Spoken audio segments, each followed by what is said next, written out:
ప్రార్థన. మహాపరిశుద్ధుడైన తండ్రి, నీకు కృతజ్ఞతాస్తుతులు చెల్లిస్తున్నాను నాయనా.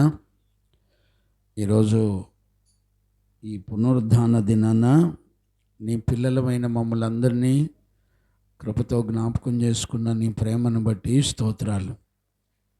ఈ దినాన, ఈ పునరుద్ధాన దినాన నీ వాక్కును ఆత్మను పంపి మమ్మల్ని అందరినీ పవిత్రులుగాను పరిశుద్ధులుగాను నీ ఎదుట నిలబడే నీతిమంతులుగాను చేసిన నీ ప్రేమను బట్టి కృతజ్ఞతాస్తుతులు చెల్లిస్తున్నాను తండ్రి. మహిమ కలిగిన నీ రాకడ కొరకు నిన్ను ఎదుర్కోవడానికి కావలసిన వాక్కును ఆత్మను కృపను సమాధానమును మీరు మాకు అనుగ్రహించి నడిపిస్తున్నందుకు స్తోత్రాలు. ప్రతి ఆదివారం మంచి మనస్సాక్షిని గురించి మాతో ఎంతో తేటగా మాట్లాడుతున్న మహాదేవుడు నాయన, ఈరోజు కూడా నీ వాక్కును ఆత్మను పంపి నీ బిడ్డలమైన మమ్మల్ని అందరినీ దర్శించి మాతో మాట్లాడుతున్నందుకు కృతజ్ఞతాస్తుతులు చెల్లిస్తూ, నీ చిత్తములో ఉన్న పిల్లలందరినీ నడిపించినందుకు కృతజ్ఞతాస్తుతులు చెల్లిస్తూ, ఈ పరిచర్యల ద్వారా మహిమ ఘనత ప్రభావములు మీరే పొందినందుకు స్తోత్రాలు చెల్లిస్తూ, యేసయ్య నిన్ను అడిగి పొందినాము తండ్రి, ఆమెన్. ప్రార్థన ఆలకించి కృపనించి విశ్వాసము ద్వారా జయమిచ్చిన యేసయ్యకు స్తోత్రము చేయదమో. స్తోత్రం స్తోత్రం స్తోత్రం స్తోత్రం స్తోత్రం. తండ్రి కుమార పరిశుద్ధాత్మ దేవునికి స్తోత్రము చేయదమో. స్తోత్రం స్తోత్రం స్తోత్రం స్తోత్రం స్తోత్రం స్తోత్రం. ఆమెన్. Praise the lord.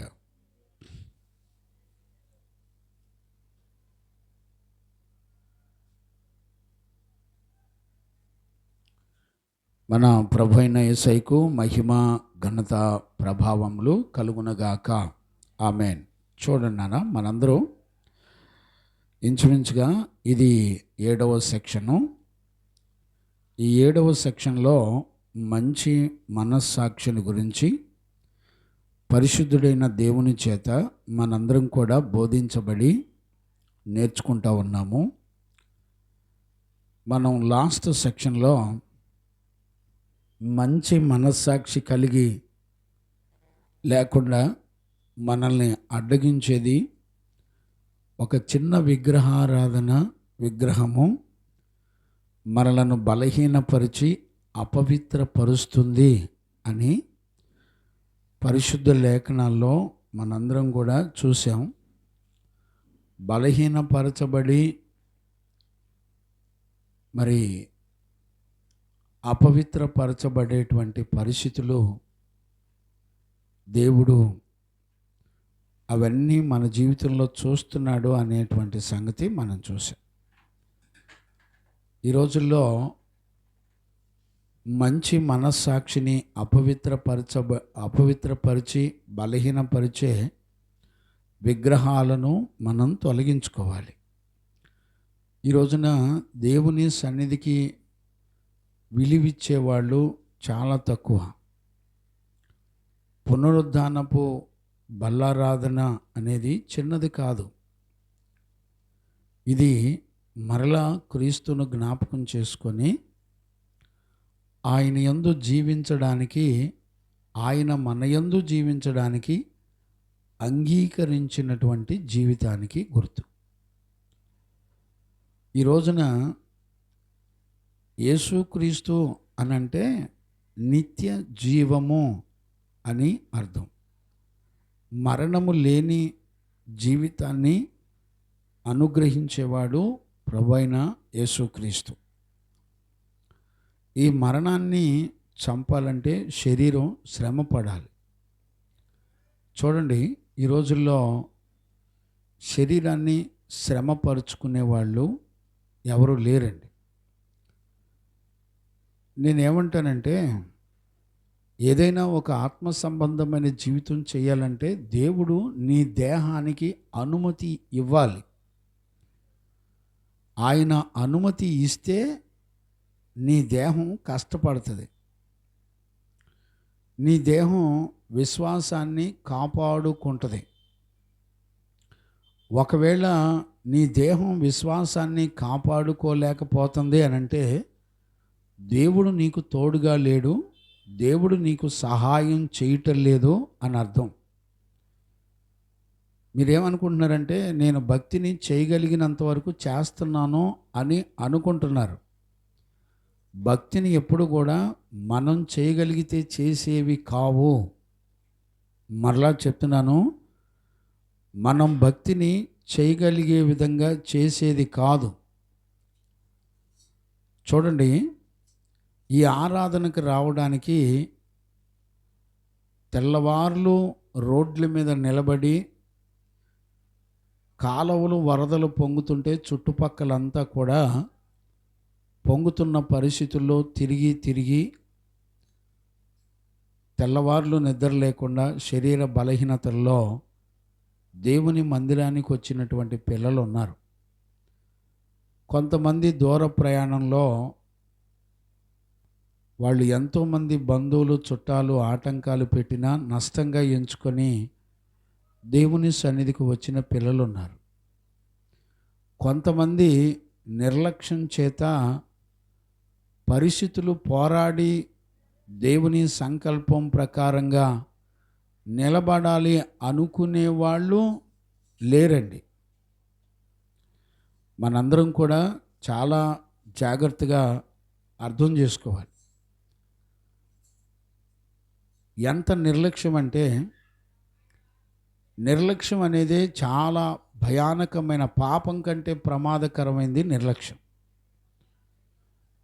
దేవుని యొక్క సన్నిధి సమీపంగా ఉండగా మాకు పరిశుద్ధులు నేర్పిన అలవాటు ఏంటంటే,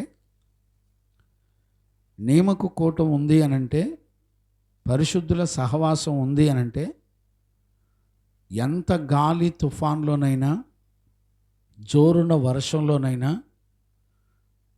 మేమైతే బండ్లు రోడ్ల మీద పడేసి బండ్ల మీద వెళ్ళలేక నడుచుకుంటూ వెళ్ళిన రోజులు ఉన్నాయి మా జీవితంలో. ఈ గాలి తుఫాన్ ఎదురవుతుంటే బండి నడపలేక, బండి ముందుకు వెళ్ళలేక రోడ్డెమ్మటి పెట్టి వదిలేసి వెళ్ళిపోయాం, నడుచుకుంటూ వెళ్ళాం. చూడండి, అలాగా పరిశుద్ధ సహవాసాన్ని విడిచిపెట్టుకోలేదు. ఈ మనస్సాక్షి ఎవరిస్తారు? ఈ మనస్సాక్షి నీకు నాకు వస్తే వచ్చేది కాదు, మనిద్దరం తెచ్చుకుంటే వచ్చేది కాదు, దేవుడు ఇవ్వాలి. ఒక వ్యక్తి భూమండలం మీద మనస్సాక్షి ద్వారా, వాక్యము ద్వారా, ఈ రెండిటి ద్వారా మానవుడు నడిపించబడాలి. ఒకటి వాక్యము, వాక్యాన్ని అనుసరించేటువంటి మంచి మనస్సాక్షి. ఈ రెండిటిని కలిపి ఒక మనిషి ప్రయాణం చేయాలి. ఒకవేళ అలా గనక ప్రయాణం చేయకపోతే దేవుడు మనకు అనుగ్రహించిన మంచి మనస్సాక్షిని కాపాడుకోవటం చేతకాక మనస్సాక్షిని అణిచివేసి, ఈ రోజున ఎంతోమంది దేవుడు ఉచితంగా మనకు అనుగ్రహించిన మంచి మనస్సాక్షి, ఏమండి మంచి మనస్సాక్షి అంటే ఎంత పవర్ఫుల్లో తెలుసా అండి మీకు? నీ మనసులో అపరాధ భావం పుట్టక మునిపే, లేకపోతే నీ మనసులో దేవుని చట్టానికి విరుద్ధమైన ఒక చిన్న ఆలోచన వస్తున్నా వెంటనే నీ మనస్సాక్షి గద్దించి అడ్డుపడతా ఉంటుంది. దేవునికి మహిమ కలుగునుగాక. Praise the Lord. గమనించారా? మనస్సాక్షి అడ్డుపడతా ఉంటుంది. నేను అడుగుతున్నాను, నిన్ను పాపంలో పడకుండా నిన్ను కాపాడి నీ శరీరం మీద జీవితం ఇచ్చే మంచి మనస్సాక్షిని ఈ రోజున మనం ఎలా కాపాడుకోవాలో తెలుసుకోవడం కష్టమైపోయింది. ఈ రోజున పరిశుద్ధులు యొక్క జీవితాల్లో మంచి మనస్సాక్షిని మనం చూస్తూ నేర్చుకుంటూ వస్తున్నాం. చూడండి, యోబు యొక్క జీవితంలో కనీసం 4 సెక్షన్లు పైగా మనందరం కూడా యోబు యొక్క జీవితంలో నుండి చూస్తూ వచ్చాం. మనస్సాక్షి కాలంలో, ధర్మశాస్త్రం లేని కాలంలో యోబు దేవుని చేత మంచి సాక్ష్యాన్ని పొందినటువంటి వ్యక్తి. దేవుని చేత సాక్ష్యాన్ని పొందినటువంటి వ్యక్తి, అతని యొక్క మనస్సాక్షి దేవుని అధికారం కింద నడిపించబడుతుంది. మనస్సాక్షికి ప్రభువు దేవుడు ఎవరు అంటే యేసుక్రీస్తు. చూడండి, కొన్ని సందర్భాల్లో మీ మనస్సాక్షిని కూడా మీ ఆలోచన కూడా ఏమాత్రం అంగీకరించకుండా నీ మనస్సాక్షి వాక్యం చెప్పినట్టే నిన్ను గద్దిస్తూ ఉంటుంది, నీకు అడ్డుపడతా ఉంటుంది. గమనించారా ఎప్పుడైనా? ఈ రోజుల్లో గమనించేవాళ్ళు లేరండి. ఈ రోజున మంచి మనస్సాక్షి ద్వారా దేవుడు నిన్ను ఎంత ప్రేమించాడో, నిన్ను ఎంత కాపాడుతున్నాడో, నీకివ్వబడిన మనస్సాక్షిలోనే ధర్మశాస్త్రాన్ని దేవుడు పెట్టి నీ ప్రతి ఆలోచన ద్వారా ప్రారంభమయ్యేటువంటి ప్రతి పాపాన్ని కూడా అడ్డగించి కాపాడి రక్షించేటువంటి దేవుడు. చూడండి, మంచి మనస్సాక్షికి ఉన్న బలమేంటో తెలిసిన, సాతాను వచ్చి తన కుటుంబం అంతటినీ సర్వనాశనం చేసిన, బిడ్డలందరినీ మరణాల పాలు చేసిన, ఆస్తులన్నీ పోయినా యోబు మనస్సాక్షిని మాత్రం కదిలించలేకపోయింది. చప్పట్లు కొట్టండి గట్టిగా, దేవునికి మహిమ కలుగునుగాక. Praise the Lord. మంచి మనస్సాక్షిని గురించి యోబు యొక్క జీవితంలో ఎన్నో చూసాం. చూడండి, చివరికి యోబు జీవితంలో భార్య ఒక్కతే మిగిలిపోయింది. ఆమె కూడా చివరికి ఏమంటుందంటే, ఇంకా ఎందుకయ్యా యథార్థతని విడిచిపెట్టి దేవుని దూషించి, ఆ మాట చదువుతారా? యోబు పుస్తకం 2వ అధ్యాయం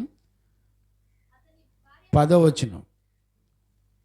యోబు పుస్తకం 2వ అధ్యాయం 10వ వచనం. 9. అతని భార్య వచ్చి నీవు ఇంకను యథార్థతను వదలకయుందువా దేవుని దూషించి మరణము కమ్మనెను అనెను. అందుకతడు మూర్ఖురాలు మాటలాడునట్లు. చూశారండి, తనింట్లో తనతో కలిసి బిడ్డల్ని కని పెరిగినప్పటికీ దేవుని చిత్తానికి విరోధంగా మాట్లాడే ఏ మాటకైనా ఖండించి బుద్ధి చెప్పాడా లేదా? ఏమన్నాడు? మూర్ఖురాలా అన్నాడు. మూర్ఖులకి బెత్తాలు వాడారని బైబిల్ చెప్తుంది. మూర్ఖుల దేహం మీద బెత్తంతో కొట్టమని బైబిల్ చెప్పింది. ఈ రోజుల్లో నీతి యందు శిక్షా విధి విషయంలో ఎవరికీ కూడా ఆలోచన లేదు, బాధ్యత లేదు. ఈ రోజున చూడండి, దేవుడు నీ మనస్సాక్షిని గద్దిస్తున్నా, నీ మనస్సాక్షికి విరోధమైన ప్రేరేపణ కలుగుతున్నా, ఈ రోజుల్లో మనస్సాక్షిని దేవుడు నీకిచ్చి నిన్ను కాపాడి రక్షించే మనస్సాక్షిని కూడా అణిచివేసుకొని, నేను బల్లకి సిద్ధపడలేను, నేను ఏదో బలహీనతలో ఉంటున్నాను, ఏదో ఒక రకంగా దేవుని కృప నుండి దూరమయ్యే శాపాలు ఎన్ని నీ మీద నేరారోపణ మోపుతున్నా నీ మనసు ఏమాత్రం కూడా చెల్లించట్లేదు. అంటే మనస్సాక్షిని కూడా దేవుడు తన ఆత్మ ద్వారా నడిపించే మనస్సాక్షిని కూడా ఈ రోజున నిర్లక్ష్యం చేసి బలహీనపరుచుకుంటున్నారు. కారణం ఏంటో తెలిసిన, లాస్ట్ సండే మనం చెప్పుకున్నట్టుగా నీ మనస్సాక్షిని ఒక విగ్రహం అనేది బలహీనపరుస్తుంది, ఒక విగ్రహం అనేది అపవిత్రపరుస్తుంది అని మనం ఆల్రెడీ లాస్ట్ సెక్షన్లో చదువుకున్నాం, నేర్చుకున్నాం. ఈ రోజుల్లో నీకు ఇవ్వబడిన మనస్సాక్షి నిర్మలమైన మనస్సాక్షి ద్వారా నువ్వు ఎలా కాపాడబడగలవో పరిశుద్ధ లేఖనాల్లో ఈరోజు మనం చూడొచ్చు. ఒకవేళ మనస్సాక్షిని గనుక నువ్వు పాడు చేసుకుంటే నీ జీవితం మీదకి వచ్చేటువంటి ఉగ్రతలు కూడా ఎంత భయానకంగా ఉంటాయో జీవ గ్రంథంలో మనందరం కూడా చూడొచ్చు. ఈ రోజుల్లో మనం గ్రహించవలసినటువంటి అతి ప్రాముఖ్యమైనటువంటి విషయం ఏంటంటే, మనస్సాక్షికి కల్మషము తోచకుండునట్లుగా పరిశుద్ధమైన జీవితం చేయాలి. చాలా జాగ్రత్తగా ఈ మాటను మనం అర్థం చేసుకోవాలి. చదవండి నాన్న. హెబ్రీ పత్రిక 10వ అధ్యాయము 22వ వచనాన్ని మనందరం కూడా చదువుకుందాం. హెబ్రీ పత్రిక. మనస్సాక్షికి కల్మషము తోచకుండునట్లు. నాన్న ఎబినేజర్ ఎదరకు జరుగు అమ్మా, నువ్వు ఇటు జరుగు నాన్న, ఇటు జరుగు. రైట్. 10వ అధ్యాయము 22వ వచనాన్ని మనం చదువుకుందాం. మనస్సాక్షికి చూడండి, మనస్సాక్షికి కల్మషము తోచకుండునట్లు. ఇప్పుడు చూడండి, కల్మషం తోచకుండునట్లంటే తోచకుండా ఉండటం అంటే ఏమీ తోచట్లేదు అంటారు. తోచటం అంటే ఏంటి? ఏ ఆలోచన రావటం లేదు అని అర్థం. మరలా చెప్తున్నాను, చాలా జ్ఞానంగా అర్థం చేసుకోండి. నీ మనస్సాక్షికి నేరారోపణ చేయకుండా ఏమీ తోచకుండా చేస్తుంది. చదువునానా? మనస్సాక్షికి కల్మషము తోచకుండునట్లు. కల్మషం అనేది నీ మనస్సాక్షిలో నేరారోపణ చేస్తున్నట్లు నీకు జ్ఞాపకం చేయదు. తోచకుండా ఉండునట్లు ప్రోక్షింపబడిన హృదయములు గలవారమును. చూడండి, ప్రోక్షింపబడిన హృదయం అంటే అర్థం ఏంటి? ప్రోక్షింపబడిన హృదయం అంటే యేసు రక్తములో కడగబడిన హృదయం. ఇప్పుడు చూడండి, మనందరం కూడా రక్షించబడ్డాం, మారు మనసు పొందాం, పాపక్షమాపణ పొందాం. మనం దేవుని ఎదుట పరిశుద్ధంగా యథార్థంగా జీవిస్తున్నాం. కానీ మన మనస్సాక్షి మన మీద అనేక సందర్భాల్లో నేరారోపణ చేస్తూ ఉంటుంది. ఈ నేరారోపణ చెయ్యకుండా అంటే కల్మషం తోచకుండా ఉండాలి. గమనించారా?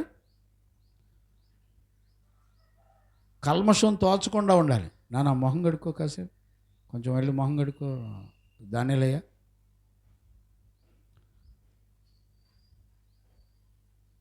కల్మషం తోచకుండా ఉండాలి. చాలా జాగ్రత్తగా ఈ విషయాలు మనం గ్రహించాలి. అంటే అర్థం ఏంటి? కల్మషం తోచకుండా ఉండాలంటే నీ మీద నీ మనస్సాక్షి నేరారోపణ చేయకుండా ఉండాలి. నీ మీద నేరారోపణ చేయకుండా ఉండే జీవితం మనం చేయాలి. ఇది దేవుడు మనకిచ్చిన భాగ్యం. అయితే మనస్సాక్షి కనుక చూడండి, చిన్న తేడా వచ్చిందనుకోండి, వాక్యానికి భిన్నంగా నువ్వు మాట్లాడినా, వాక్యానికి భిన్నంగా నువ్వు ఏదైనా ఆశపడినా, వాక్యానికి భిన్నంగా ఏదైనా ఆలోచించినా వెంటనే నీ మనస్సాక్షి నీ మీద నేరారోపణ మోపుతుంది. బాయ్, నువ్వు తప్పు చేస్తున్నావు, నువ్వు మాట్లాడేది తప్పు అని చెబుతుంది. జీవగ్రంథం ఏం చెప్తుందంటే నీ మనస్సాక్షికి కల్మషం తోచకూడదు, అది గుర్తు రాకూడదు, నేరారోపణ నీ మీద చేయకూడదు.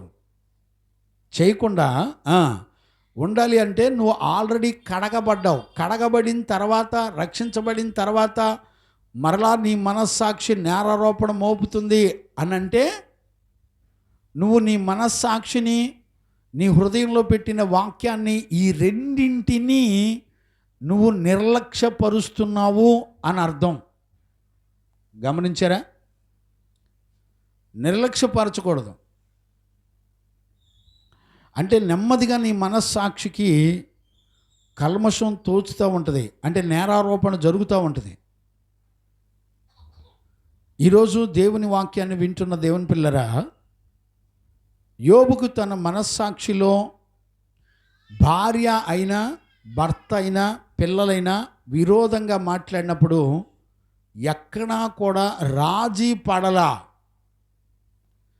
నేను అడుగుతున్నాను దైవజనుడిగా, నీ మనస్సాక్షి వాక్యానుసారంగా నడిపించబడితే నీ భార్య కానీ నీ భర్త కానీ నీ పిల్లలు కానీ వాక్యానుసారమైన ప్రవర్తన గనుక లేకపోతే వెంటనే ఏమాత్రం కూడా వాళ్ళ మాట వినకుండా యోబు మూర్ఖురాలు మాట్లాడినట్లు మాట్లాడొద్దు.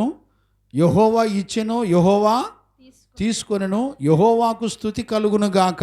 ఆ మాట కంటిన్యూ చేయనా? అక్కడ 10వ వచనం 9 చదివావు కదా. అందుకతడు మూర్ఖురాలు మాట్లాడునట్లు నీవు మాట్లాడుతున్నావు. మనము దేవుని వలన మేలు అనుభవించుదుమా? చూసారా? దేవుని వలన మేలు అనుభవించుదుమా? కీడును మనము అనుభవింప తగదా అని. అంటే ఇక్కడ చూడండి, కల్మషం తోచకుండా ఉండాలి అంటే మేలు కీడులన్నీ కూడా సమానంగా మన జీవితంలో అనుభవించాలి. కారణం ఏంటి? నీకు మనస్సాక్షిని పెట్టి మేలు కీడుల యొక్క పరిస్థితులను, నీకు కలిగే అపాయాలను చూడండి. రక్తం కారుతుంది అనుకోండి, నీకు నొప్పి తెలియపోతే రక్తం అంతా కారిపోద్దిగా. నీకు నొప్పి అనే దాన్ని దేవుడు పెట్టి నిన్ను కాపాడుకుంటున్నాడు. గుర్తుపట్టారా? ఒకవేళ నీకు నొప్పి అనే సెన్స్ కనుక దేవుడు నీకు పెట్టకపోతే నీ జీవితంలో ఎంత పెద్ద ప్రమాదం కలిగి నష్టపోతున్నా నువ్వు గుర్తుపట్టలేవు. అంటే మనస్సాక్షి వాక్యానికి విరుద్ధంగా భార్య ఉన్నా, భర్త ఉన్నా, పిల్లలున్నా వాళ్ళ మాటలను అనుసరించి నడవలేదు వాళ్ళు. ఈ రోజున చూడండి, అవిశ్వాసి అయిన భర్త కానీ భార్య కానీ తల్లిదండ్రులు కానీ వాళ్ళ మాటలు విని నీ విశ్వాసాన్నైనా పక్కన పెట్టి, పరిశుద్ధులనైనా పక్కన పెట్టి, చెప్పుడు మాటలు విని ఎంతోమంది పరిశుద్ధులను, సంఘాన్ని, పరిశుద్ధుల సహవాసాన్ని, నీ మనస్సాక్షిని, వాక్యాన్ని కూడా విడిచిపెట్టి బ్రతికేటువంటి వాళ్ళు ఎంతోమంది ఉంటారు. చూడండి, ఇప్పుడు చూడండి, యోబు జీవితంలో, యోబు భార్య జీవితంలో ఒక మనస్సాక్షిని మనం చూడొచ్చు. యోబు భార్య నిందిస్తుంది కదా. నిందించేటప్పుడు నాకు తెలిసి యోబు భార్య మనస్సాక్షి గద్దించుంటుంది. చూడండి, మంచి మనస్సాక్షి కలిగి నువ్వు ఉంటే నీకున్న మంచి మనస్సాక్షిని బట్టి ఎదుటోళ్ళు నిందించినా, వాక్యానికి విరోధంగా నడిచినా వాళ్ళ అంతరంగంలో నేను దైవజనుడికి, నీతిమంతుడికి, నా భర్తకి విరోధంగా నేను పోరాడుతున్నాననే మనస్సాక్షి ఖచ్చితంగా ఉంటుంది. దేవునికి మహిమ కలుగును గాక. గుర్తుపట్టారు ఎప్పుడైనా? అంటే దీని అర్థం ఏంటి?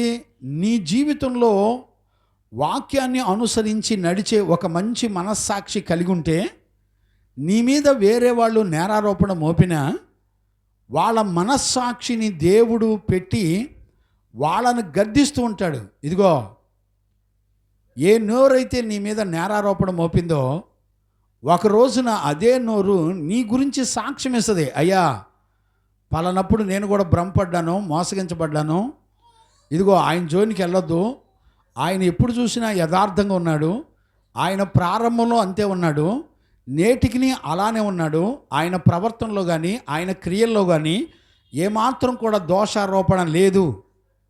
నేను ఎందుకు ఈ మాట చెప్తున్నానంటే, యోబు పుస్తకంలో 27వ అధ్యాయంలోన ఎక్కడ మాట చూడండి నాన్న, 27:6 వచనం చదవండి.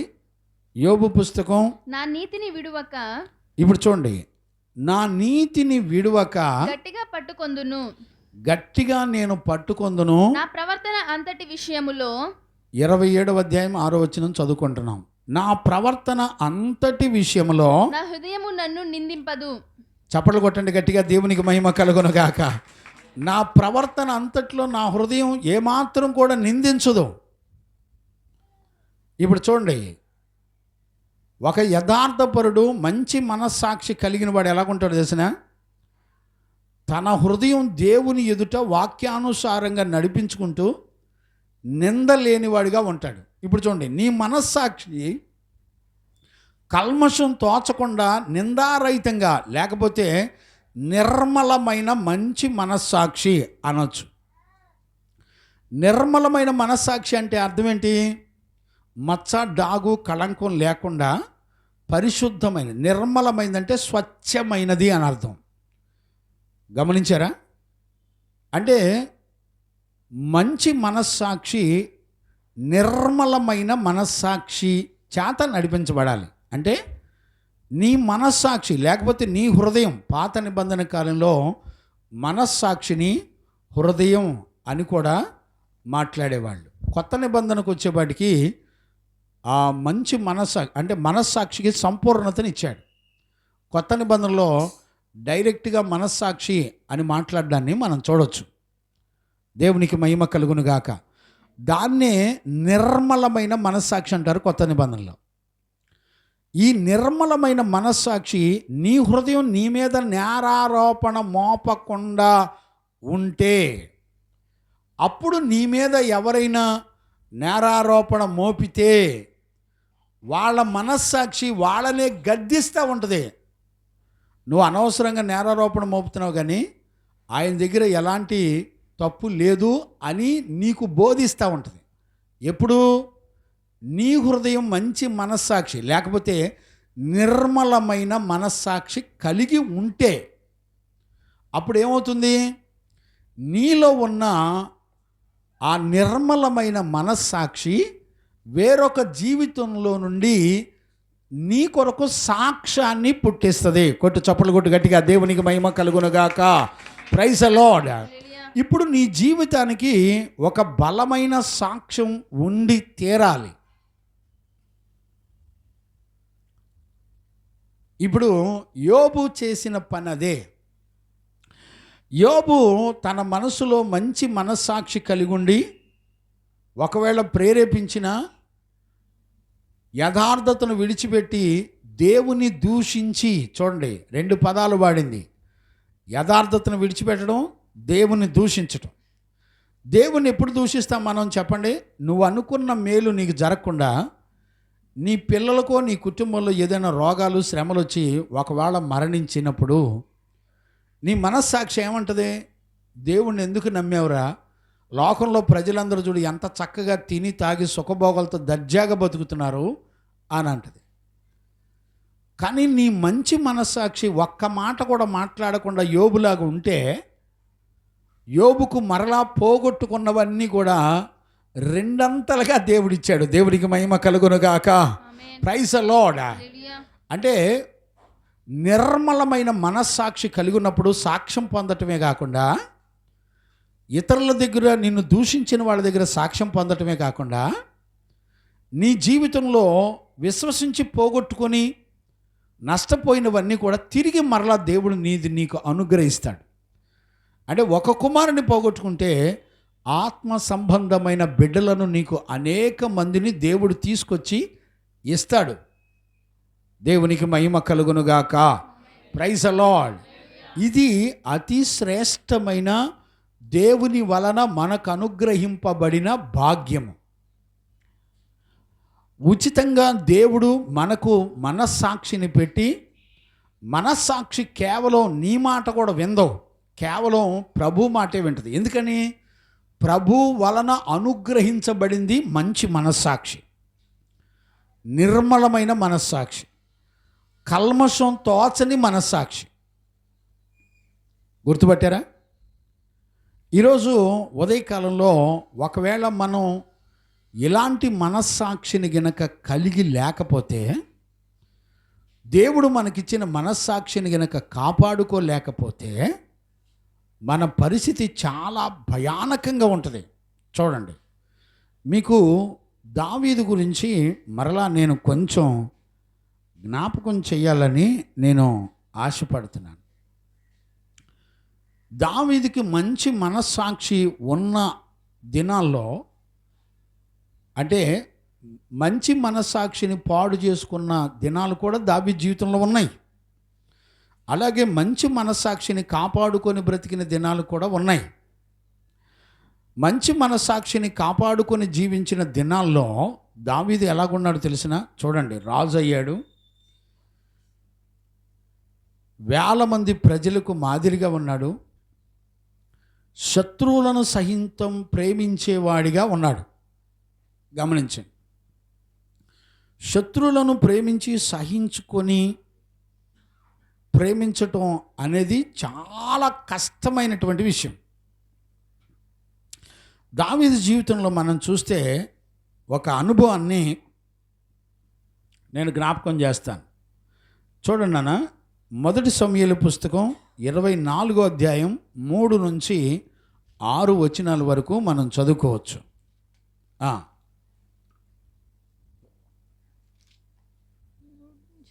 మార్గముననున్న గొర్రె దొడ్లకు 24వ అధ్యాయం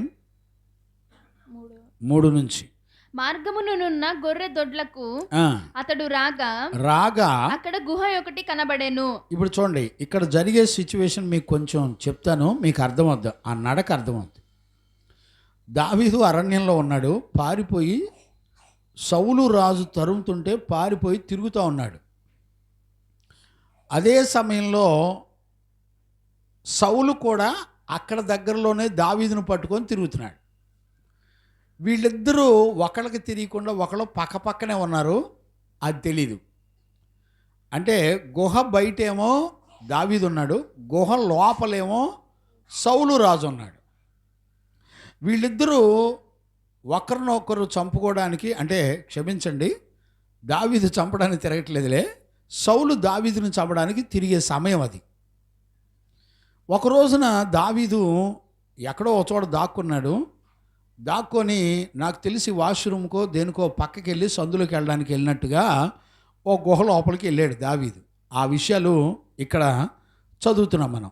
ఆ మాట చదువునానా, కంటిన్యూ చేయి. మార్గములో ఉన్న గొర్రె దొడ్లకు అతడు రాగా, మార్గములో ఉన్న గొర్రె దొడ్డుల్లోకి అతడు రాగా అక్కడ గుహ ఒకటి కనబడెను. అక్కడ గుహ ఒకటి కనబడెను. అందులో సౌలు సంకాని వర్తనికి పోగా అంటే వాష్రూమ్కి వెళ్ళగా, బాత్రూమ్కి వెళ్ళాడు. వెళ్ళగా దావీదును అతని జనులను ఆ గుహ లోపలికి వెళ్ళాడు. దావీదు వాష్రూమ్కి వెళ్ళాడు, బాత్రూమ్కి వెళ్ళాడు. ఆ గుహ లోపలి భాగములలో ఉండిరి గనుక దావీదు యొక్క జనులు అదిగో నీ దృష్టికి ఏది మంచిదో అది నీవు అతనికి సౌలు రాజుకు చేయునట్లు నీ శత్రువుని నీ చేతికి అప్పగింతునని యెహోవా నీతో చెప్పిన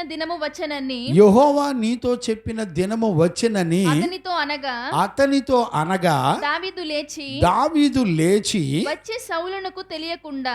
చూడండి, ఇక్కడ దేవుడు దావీదుకి ఇచ్చిన వాగ్దానం ఉంది. ఏమని? నీ శత్రువులను నీ చేతికి అప్పగిస్తాను. ఏమండి, వాక్యం ఆధారం ఉందా లేదా? వాక్యం ఆధారం ఉంది. దావీదు చేతికి సౌలు రాజు దొరికిపోయాడు. కొండ గుహలో శుభ్రంగా డేరా వేసుకొని నిద్రపోతున్నాడు. నిద్రపోయే టైంలో దావీదు చేతికి అనుకోకుండా దొరికారు. అక్కడున్న దావీదు చుట్టూ ఉన్నటువంటి సైనికులంతా చెప్తున్నారు, రాజా నీ శత్రువులను నీ చేతికి అప్పగిస్తానని దేవుడు చెప్పాడు.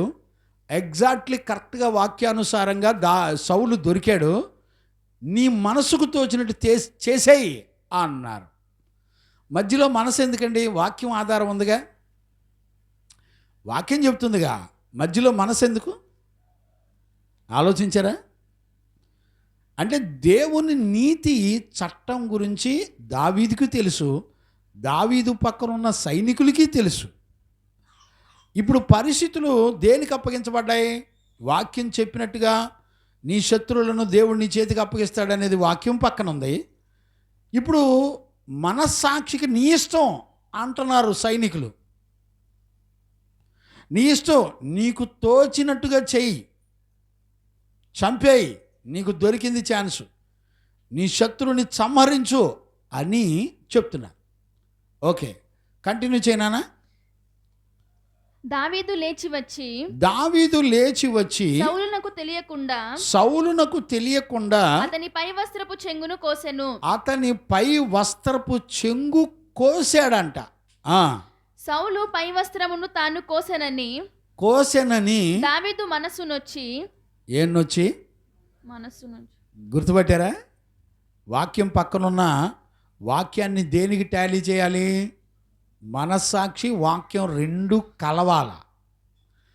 ఇప్పుడు చూడండి, చాలామంది సంఘంలో విశ్వాసులు ఎలాగుంటారు తెలిసిన, వాక్యం ఉంది కదండి అంటారు, కానీ మంచి మనస్సాక్షి నీలో దేవుడు ఆత్మను అంటే జీవ గ్రంథాన్ని దేవుడు పెట్టాడు. ఇప్పుడు నీ మనస్సాక్షి పనిచేయాలి, వాక్యము పనిచేయాలి. ఈ రెండు ఏకత్వంలోకి రావాలి. ఇప్పుడు దావీదు చూసుకున్నాడు, వెళ్ళాడు, సౌలు రాజు దగ్గరికి వెళ్ళాడు, తన వస్త్రపు చెంగును కోసాడు, తీసుకొచ్చుకున్న తర్వాత దావీదు యొక్క మనసు నొచ్చుకుందంట. ఎందుకు నొచ్చుకుంది? నేను ఒకసారి నన్ను బాధ పెట్టి మోసం చేసి డబ్బులు తీసుకున్న వాళ్ళు నన్ను ఎంతగానో బాధ పెట్టారు. నేను ఒకళ్ళకి అడ్డం ఉండి డబ్బులు ఇప్పించాను. సుమారుగా 2.5 లక్షల రూపాయలకి అడ్డం ఉండి నా చెక్కులు ఇచ్చి అడ్డం ఉన్నాను. నాకు తెలియక అజ్ఞానం, దేవుడు నాతో మాట్లాడాడు, ఒరేయ్ నీ కింద ఉన్న పరుపును కూడా వాళ్ళు ఎత్తుకెళ్ళిపోతారని రాశాడు. ప్రభు చెప్పాడు. ఆ రోజు తెల్లారుజామున ప్రభు నాతో మాట్లాడాడు. నేనేమన్నా తెలిసిన పెద్ద మొనగాడిని అంటే నా శరీర ప్రేమ చూడు ఎట్ట పని చేసింది. ప్రభువా, వాళ్ళెవరో తెలుసా? నీ పిల్లలు. చూసారా, దేవునికే బోధ చేసే మనస్సాక్షి చూసామని నా దగ్గర ఎంత చక్కగా పనిచేసిందో. దేవునికే పాఠాలు చెప్పే మనస్సాక్షి నాది. ఈ రోజుల్లో చాలామంది నాలాగే ఉంటారు, గుర్తుపట్టారా? అన్నీ నేనేం చేశాను తెలిసిన, తెల్లారెళ్ళి సంతకాలు పెట్టి వాళ్ళని ఆదుకున్న 10 రోజుల తర్వాత వాళ్ళు పెద్ద టోపీ పెట్టారు నాకు. అడ్రస్ లేరు, వాళ్ళు పారిపోయారు, నేను డబ్బులు కట్టా. దగ్గర చాలా డబ్బులు కట్టానండి. చివరికి కట్టలేక నేను సందుల్లో గొంతుల్లో పారిపోతున్నా. నా అడ్రస్ కనుక్కొని వెంటబడ్డారు వాళ్ళు ఎవరో కాదు, విజయవాడలో వాళ్ళే, లోకల్లో వాళ్ళే, ఎక్కడోళ్ళే. నా అడ్రస్ కనుక్కొని వెంటబడ్డారు, అయినా కూడా దాక్కొని తిరగాల్సి వచ్చింది. అప్పుడు బాధపడ్డా, ప్రభువా నా శరీర ప్రేమ నన్ను ఎంత మోసం చేస్తుందయ్యా, నా మనస్సాక్షి ఎంత రోతదు ప్రభువా, నన్ను క్షమించయ్యా అని నేను బాధపడడం జరిగింది. దేవుడు తర్వాత విడిపించాడు, కానీ శిక్ష మాత్రం తప్పలేదు. శ్రమను అనుభవించాం, శిక్షను అనుభవించాం, మోసగించబడ్డాం. ఇప్పటికీ మా నాన్నగారి ద్వారా తిట్టించుకుంటానే ఉన్నాం. దేవుని కృపను బట్టి నీ బతుకు అదిరా అని తిట్టించుకుంటానే ఉన్నాం. దేవునికి మహిమ కలుగును గాక. Praise the Lord. ఇది శరీర ప్రేమ, అమాయకత్వంతో జరిగినటువంటి మోసం. మనలో కూడా చాలామంది మన మనస్సాక్షికి కల్మషం తోచకుండా ఉండే విధానంలో ప్రాక్టీస్ చేయాలి, ట్రైనింగ్ అవ్వాలి. ఇప్పుడు కొత్త నిబంధనలో చూపించేదంతా అదే, ప్రాక్టీస్, ట్రైనింగ్. మీరు కొత్త నిబంధన మనస్సాక్షిని కనుక చూడడం మొదలు పెడితే మన కాళ్ళు చేతులు గడగడ వణికిపోతాయి. అంటే అసలు మనకున్న మనస్సాక్షిని మనం ఎప్పుడో చంపేసి చాలా ధైర్యంగా మోసపరుచుకుంటూ తిరుగుతున్నామన్న సత్యం బట్టబయలైపోద్ది. అంత లోతుగా ఉంటుంది కొత్త నిబంధన యొక్క మనస్సాక్షి గురించి దేవుడు మాట్లాడితే, మనం వింటే, అర్థమైతే. అర్థం కాకపోతే మనం చేసేది ఏం లేదు, అర్థమైతే. ఇప్పుడు చూడండి, దావీదు కోసిన తర్వాత తన మనస్సాక్షి నొచ్చుకుందంట. చూసారా, అంటే శత్రువుని సైతం క్షమిస్తూ, ఒక పక్క వాక్యం ఆధారం ఉందని ఆళ్ళు మాట్లాడినా మనస్సాక్షిని పరిశోధించుకొని పరీక్షించుకున్నాడు. అంటే అర్థం ఏంటో తెలిసినా, తన విశ్వాసాన్ని పరీక్షించుకున్నాడు అని అర్థం. అందుకనే విశ్వాసము ద్వారా యేసుక్రీస్తు మీలో నివాసం ఉంటున్నాడని మీరు ఎరగరా? ఒకవేళ అలా పరీక్షించి పరిశోధించుకోకపోతే మీరు భ్రష్టులైపోతారని రాశాడు. అంటే ఇప్పుడు దావీదు మనస్సాక్షి ద్వారా తన విశ్వాసాన్ని పరీక్షించుకున్నాడు. పరీక్షించుకున్నప్పుడు నొచ్చుకున్నాడు. బిడ్డలారా, మనందరం కూడా వాక్యం కళ్ళ ముందర కనపడుతున్నా మన విశ్వాసాన్ని ఖచ్చితంగా పరీక్షించుకోవాలి. దావీదు పరీక్షించుకున్నాడు. అరే, సౌలు శత్రువైనా అతడు దేవుని చేత అభిషేకించబడిన రాజే, నా యజమానుడు కదా. చూసారా? పరీక్షించుకున్నప్పుడు తను వెంటనే తన బ్రతుకు కాలంలో వాల్యూస్, విలువలను గుర్తు చేశాడు దేవుడు. దేవుని చేత నియమించబడిన వాడు నీ పైన పరిశుద్ధులు, దైవజనులు కానివ్వండి, లేకపోతే నాయకులు కానివ్వండి, ప్రభుత్వాలు కానివ్వండి, తల్లి కానీ, తండ్రి కానీ, అన్న కానీ, వదిన కానీ, బిడ్డలు కానీ, బంధువులు కానీ, నీకంటే పెద్దవాళ్ళు అనంటే ఖచ్చితంగా వాళ్ళకి దేవుడు నీ మీద అధికారం ఇచ్చాడు అని అర్థం. దేవునికి మహిమ కలుగునుగాక. Praise the lord.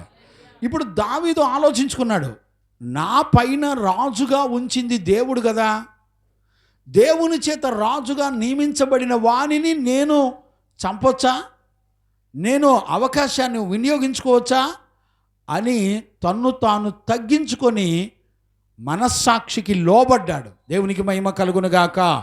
నేను అడుగుతున్నాను, వాక్యాన్ని బట్టి భర్త భార్యకి లోబడుతుందండి? భార్య భర్తకు లోబడుతుందండి? పిల్లలు తల్లిదండ్రులు లోబడుతున్నారా వాక్యాన్ని బట్టి? ఏమండి రాయప్ప గారు, వాక్యాన్ని బట్టి లోబడేవాళ్ళు ఉన్నారా తల్లిదండ్రులకి? వాక్యాన్ని బట్టి భర్త భార్యకు లోబడద్దండి. ఎవరిష్టం వాళ్ళది. ఇంకా నీ మనస్సాక్షి కల్మషం తోస్తుంది, గుర్తుపెట్టుకో. కల్మషం తోచకుండా ఉండాలి. నీ మనస్సాక్షి మీద నేరం మోపకుండా ఉండాలి. ఉందండి. చూడండి, ఇదే దావీదు మనస్సాక్షిని పాడు చేసుకున్నప్పుడు ఏమైంది చెప్పండి. చూడండి, ఇదే దావీదు వేరొక స్త్రీని చూసినప్పుడు, ఉరియా భార్యని చూసినప్పుడు, నాకు కావాలని కోరుకున్నప్పుడు మనస్సాక్షి వెంటనే నీ పొరుగు అనేది ఏది ఆశించవద్దు అని చెప్పాడా లేదా? ఇప్పుడు పోనీ ఆశించటంతో ఆగలా, పాపం ఆగలా. పాపం ఏం చేసింది? మళ్ళీ మర్డర్ కూడా చేపించింది. ఏమండి, యుద్ధ భూమిలో తన భర్తను ముందు పెట్టి మరి యుద్ధ భూమిలో చంపించమని తన సైన్యాధిపతికి చెప్పి ఆజ్ఞాపించి పత్రం రాసి మళ్ళీ తన భర్తకే ఇచ్చి పంపించాడు. చూసారా? అందుకనే వ్యభిచారాలు ఉన్న చోట మరణాలు ఏలుబడి చేస్తాయి. మరణపు ఆత్మ ఏలుబడి చేస్తుంది. వ్యభిచారం ఉన్న చోట త్రాగుబోత్తనం ఉంటుంది.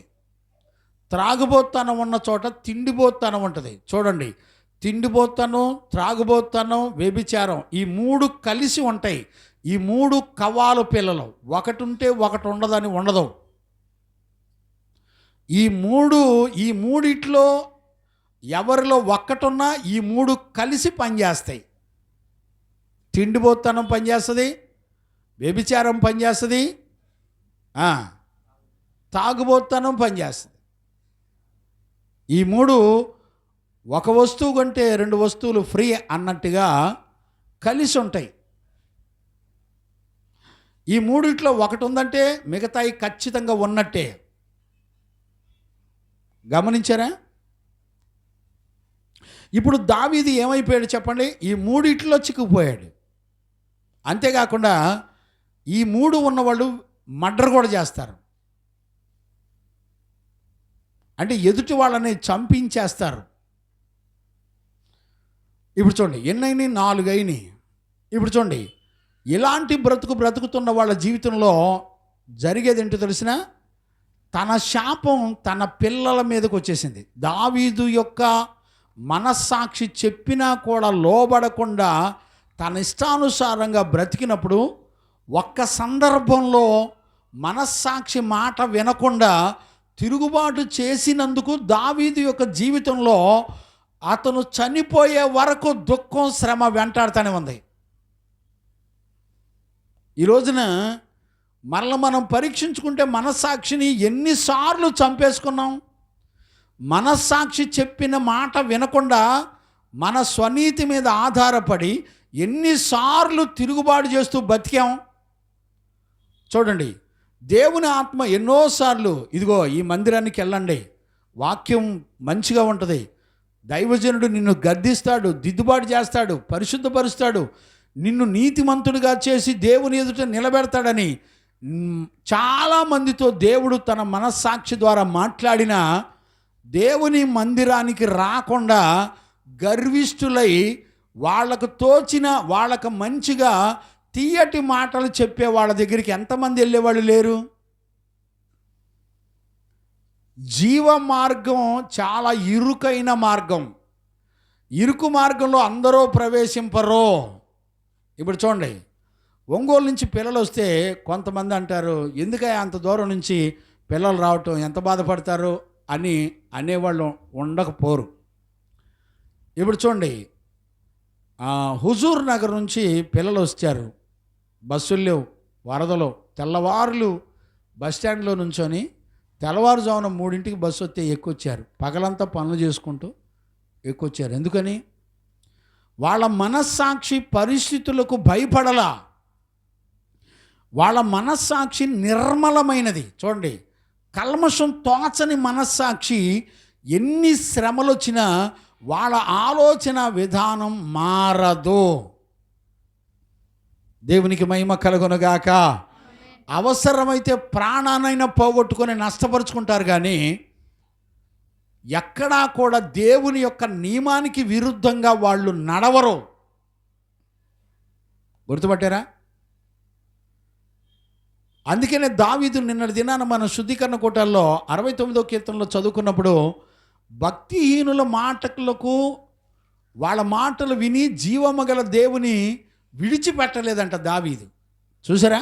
భక్తిహీనులు వరదవలే పొంగి అతని మీద పడి అతని మాటల చేత దేవుని సన్నిధికి వెళ్ళనికుండా ఆటంకపరిచిన, వాళ్ళ మాట వినకుండా దేవుని వెంబడించడం మానలేదని రాశాడు. అండి, ఈ రోజున గుర్తుపడుతున్నారా మనస్సాక్షికున్న విలువ ఎంత బలమైందో?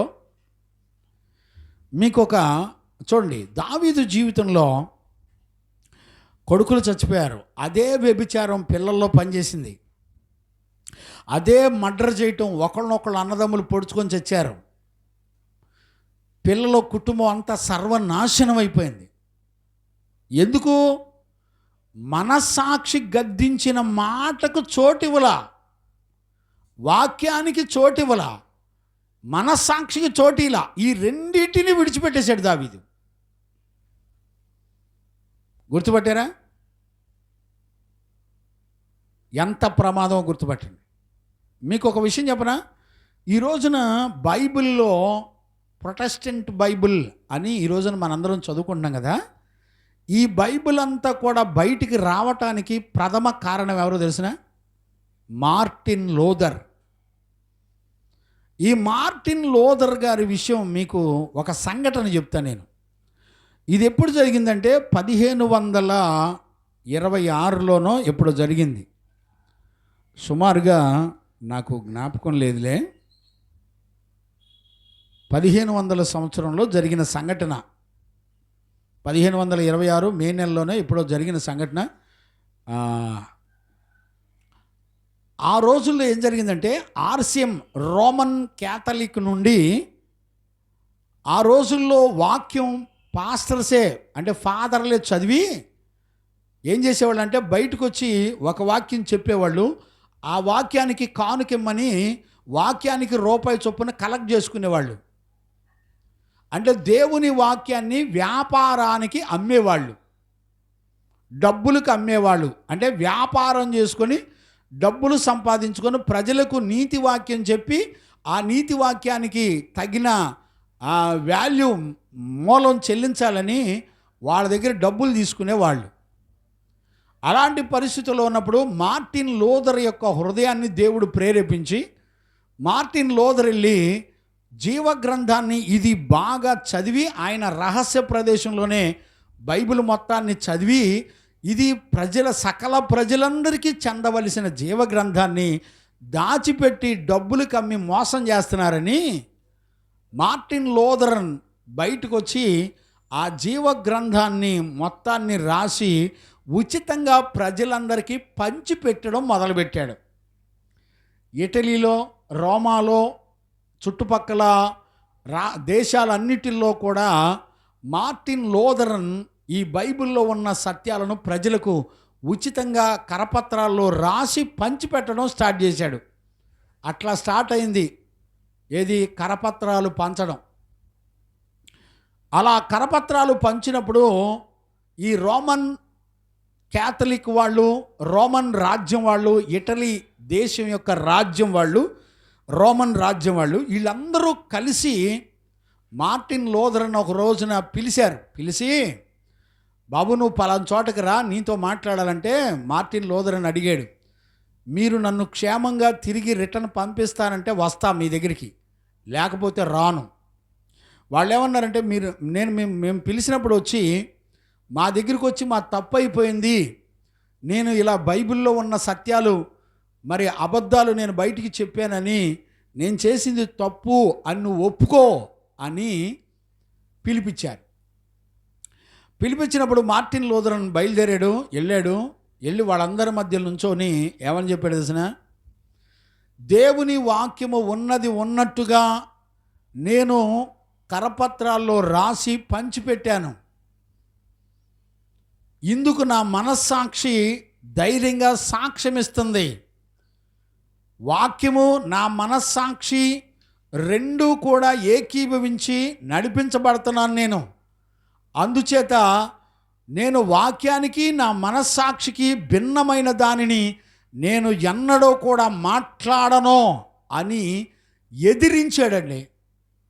ఏమండి, ఒక దేశం అంతా ఒక పక్కన ఉంది, మనుషులంతా ఒక పక్కన ఉన్నారు, వాళ్ళందరూ ఒక పక్కన నిలబడితే నిన్ను చంపేస్తామని నిలబెట్టినప్పుడు, నువ్వు నీ తప్పు చేసానని ఒప్పుకోమన్నప్పుడు మనస్సాక్షి ప్రకారంగా, వాక్యం ప్రకారంగా మార్టిన్ లూథర్ ధైర్యం తెచ్చుకొని నిలబడ్డాడు.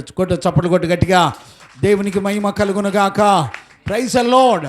ఈ రోజున దైవజనుడిగా నేను అడుగుతున్నాను, నీ ప్రాణాన్ని నష్టపరుచుకొని దేవుని వాక్యాన్ని నీ మనస్సాక్షి కలిసి ధైర్యం ఇస్తుందా నీకు?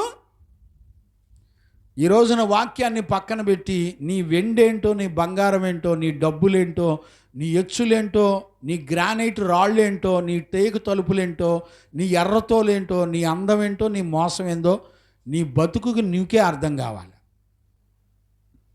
ఏమండి,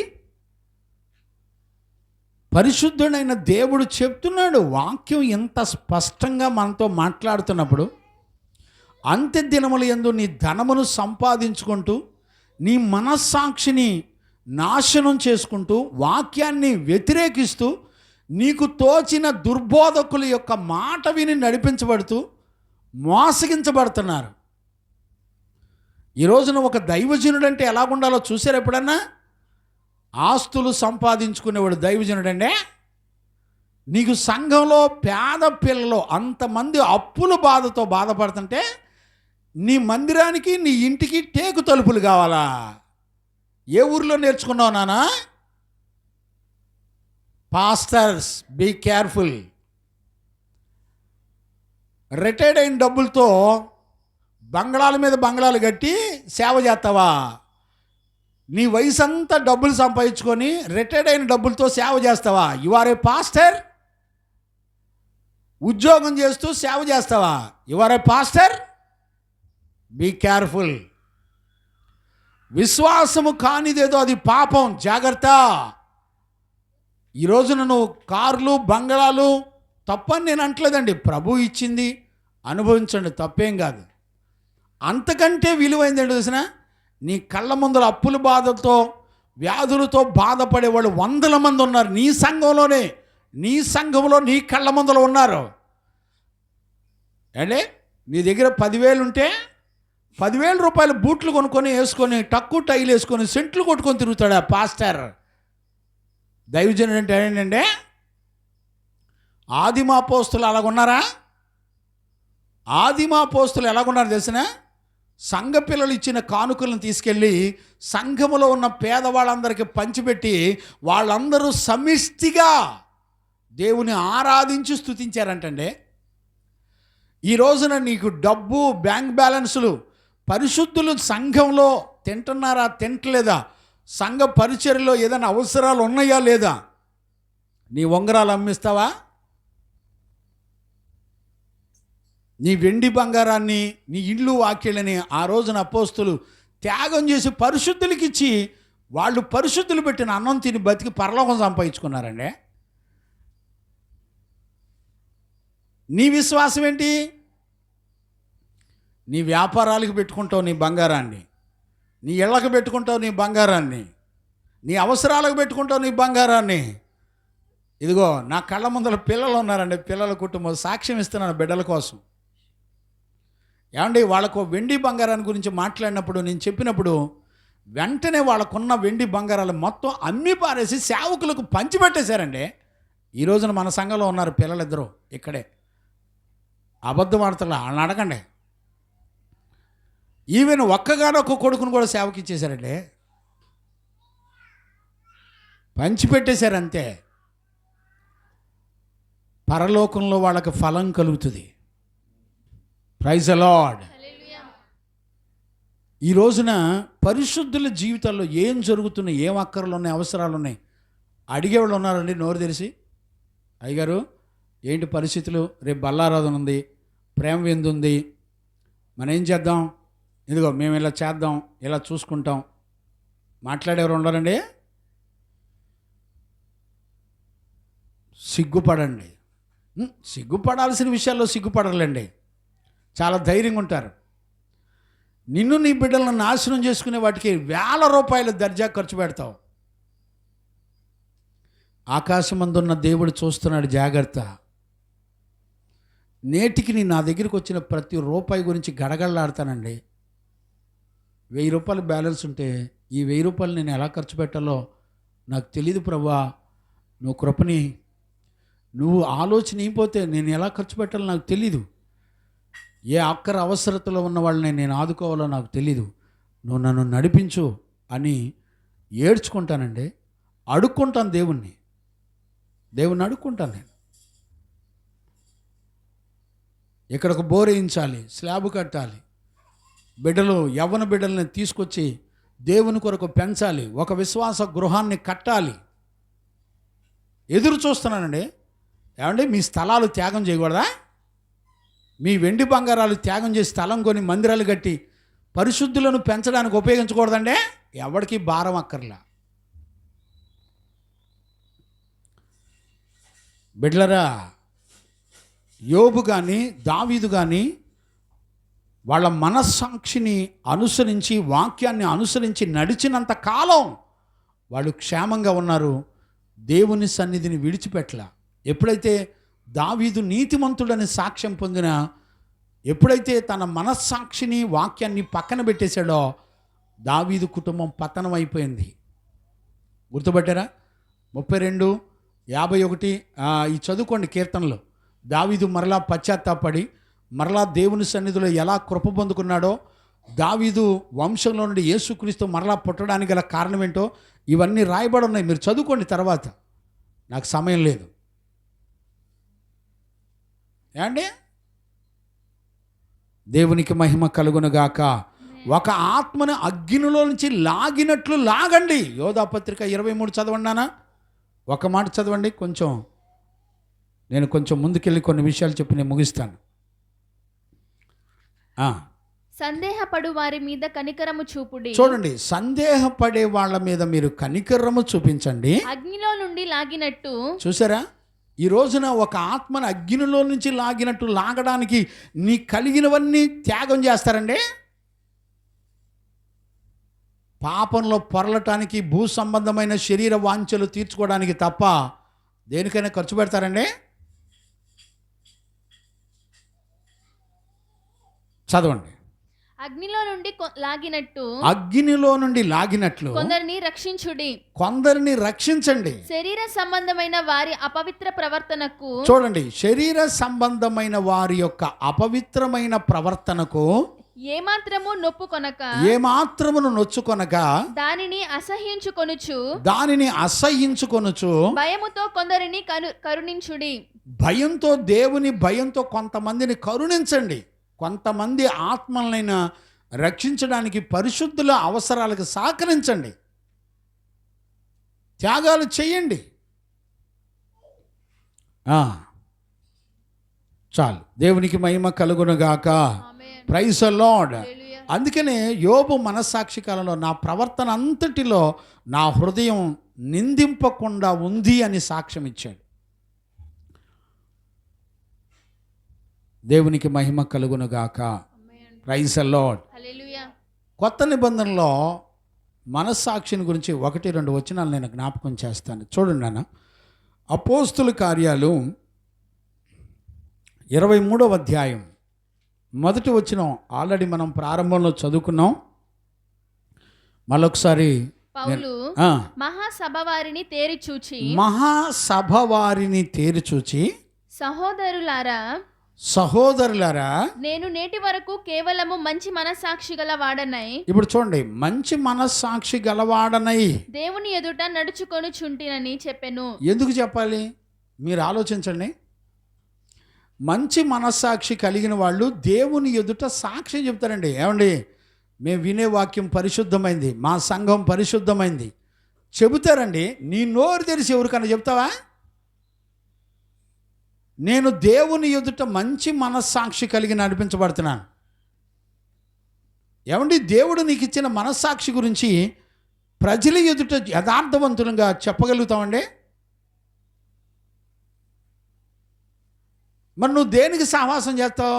అమ్మా, అక్క, బోవ తిన్నావా, కూర తిన్నావా, బాగున్నారా, మీ ఆయన ఏమంటున్నాడు, మీ ఆవిడ ఏమంటుంది, కూరగాయలు ఎక్కడ బాగుంటాయి, ఏ మార్కెట్లో బాగుంటాయి, మటన్ ఏ కొట్లో బాగుంటుంది, ఈ ముచ్చట్లక మీరు సహవాసం చేసేది ఒకళ్ళు ఏంటే? ఫలానామైతే నా పెద్ద కూతురు అయితే సూపర్గా వండిద్ది, చిన్న కూతురు అయితే సూపర్గా ఉండదు, నా పెద్ద కొడుకైతే నేను చెప్పినట్టు అంటాడు, నా చిన్న కొడుకైతే వినడు. అంటే ఈ మాట్లాడుకోవడానికా? పౌలుని ఎందుకు పిలిపించారు తెలుసా? అక్కడికి పౌలు మీద నేరారోపణ చేసి శిక్షించడానికి పిలుచుకొస్తే వాళ్ళందరి ముందు నిలబడి, బాబు, నేను దేవుని ఎదుట మంచి మనస్సాక్షి కలవాడిని నడిపించబడుతున్నాను, దేవునికి మహిమ కలుగునుగాక. Praise the Lord. ఏంటంటే సాక్ష్యం? నోరు తెరిచి మాట్లాడగలవా? ఒక ఆత్మని పరిశుద్ధుల సహవాసంలోకి, మందిరంలోకి నడిపించగలవా? ఏం చెప్తావు? నీ నోరు దేనికి ఉపయోగిస్తావు? నీ వ్యాపారాలకు నోరు తెరుస్తావు, నీ పిల్లలకు డబ్బులు ఖర్చు పెట్టడానికి నోరు తెరుస్తావు, నీ చుట్టాల కొరకు నోరు తెరుస్తావు, నీ బంధువుల కొరకు నోరు తెరుస్తావు. ఎవరి కొరకండి? ఏ మనస్సాక్షిని మనం కలిగి ఉంటున్నాం చెప్పండి? చదవండి. అక్కడే 24 అపోస్తుల కార్యాలు 24వ అధ్యాయం 16వ వచనం కూడా మనం చదువుకోవచ్చు. ఈ విధమున నేనును దేవుని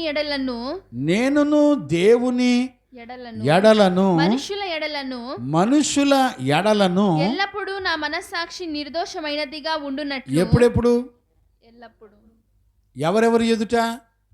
దేవుని ఎదుట, మనుషుల ఎదుట ఎల్లప్పుడూ మనస్సాక్షి నిర్దోషమైనదిగా ఉండునట్లు అభ్యాసము చేసుకొనుచున్నాను. అభ్యాసం చేస్తున్నాడు అంటే అర్థం ఏంటి? ప్రాక్టీస్ చేస్తున్నాడు, నేర్చుకుంటున్నాడు ఎవ్రీ డే. నీ మనస్సాక్షి చెప్పినట్లుగా వినే జీవితం నీలో ఉందండి. ఎప్పుడైనా చూసుకున్నావా? నాకు తెలిసి ఎప్పుడో చిన్నప్పుడు బూతులు మాట్లాడేటప్పుడే మర్చిపోయి ఉంటారు. మనస్సాక్షి చెప్పిన మాటలు వినకుండా అడ్డదిడ్డంగా తిరిగి యవ్వన కాలం, బాల్యదశ, యవ్వన కాలం ముదిరిపోయి టెంకిలు అయిపోయారు.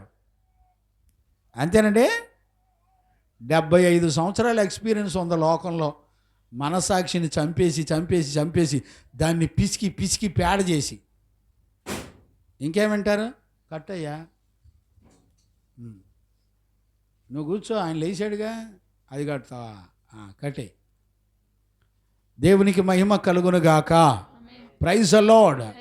ఈరోజు ఉదయకాలంలో దేవుని వాక్యాన్ని వింటున్న దేవుని పిల్లరా, ఈ రోజున మన మనస్సాక్షి నిర్మలమైనదిగా, కల్మషం తోచకుండానట్లుగా యథార్థంగా ప్రాక్టీస్ చేస్తున్నాడంటండి. చూడండి, కొత్త నిబంధనలో మనస్సాక్షి గురించిన ఎక్కువసార్లు మాట్లాడింది అపోస్తలుడైన పౌలండి. మోర్ టైమ్స్ విస్తారంగా మాట్లాడాడు మనస్సాక్షిని గురించి అపోస్తలుడైన పౌలు. ఈ రోజున సోషల్ మీడియాలో ఏం చెప్తున్నారు తెలుసండి? అపోస్తలుడైన పౌలు గురించి సోషల్ మీడియాలో ఏం వింటున్నారు తెలుసా? అసలు యేసు ప్రభు బోధన తప్పు బోధగా మార్చి ప్రకటించినోడు ఎవడంటే అపోస్తలుడైన పౌలే అని అంటున్నారండి. పౌలు తన జీవితంలో జీవగ్రంథంలో పౌలు చెప్పిన మాటను రాయించాడండి పరిశుద్ధాత్ముడు. పౌలయ్య, మనుషుల ఎదుట, దేవుని ఎదుట మంచి మనస్సాక్షి కలిగి నీ హృదయాన్ని ప్రతిరోజు ప్రాక్టీస్ చేస్తూ నేర్చుకొని, సాధన చేసి నేర్చుకొని నువ్వు కాపాడుకుంటున్నావనే సత్యం రాయ్, అపోస్తల కార్యాల్లో రాయ్ అని రాపిచ్చాడండి. దేవునికి మహిమ కలుగునుగాక. ఎంత యథార్థపరుడో చూడండి. మళ్ళీ చదువునానా, చెవిగలవారు విందురుగాక. మళ్ళీ చదువునా, ఈ విధమున నేనును దేవుని ఎడలను మనుషుల ఎడలను ఎల్లప్పుడూ నా మనస్సాక్షి నిర్దోషమైనదిగా ఉండునట్లు అభ్యాసము చేసుకొనుచున్నాను. ఏం చేస్తున్నాడంట? అభ్యాసం చేస్తున్నాడంట. ఈరోజు నువ్వు నీ పిల్లలు ఏం అభ్యాసం చేస్తున్నారు? పుస్తకాలు, సైన్సులు, సోషల్లో, మ్యాథ్స్లు అంటే చదవటం తప్పు అంటలా. అంతకంటే ప్రాముఖ్యంగా మీ మనస్సాక్షిని వాక్యము చేత, నీ మనస్సాక్షిని ప్రతిదినము దేవుని ఎదుట, మనుషుల ఎదుట యథార్థమైనదిగా నువ్వు నేర్చుకోవాలి, ప్రాక్టీస్ చేయాలి. ఏమండి, నేర్చుకున్నారండి? ప్రాక్టీస్ చేశారండి?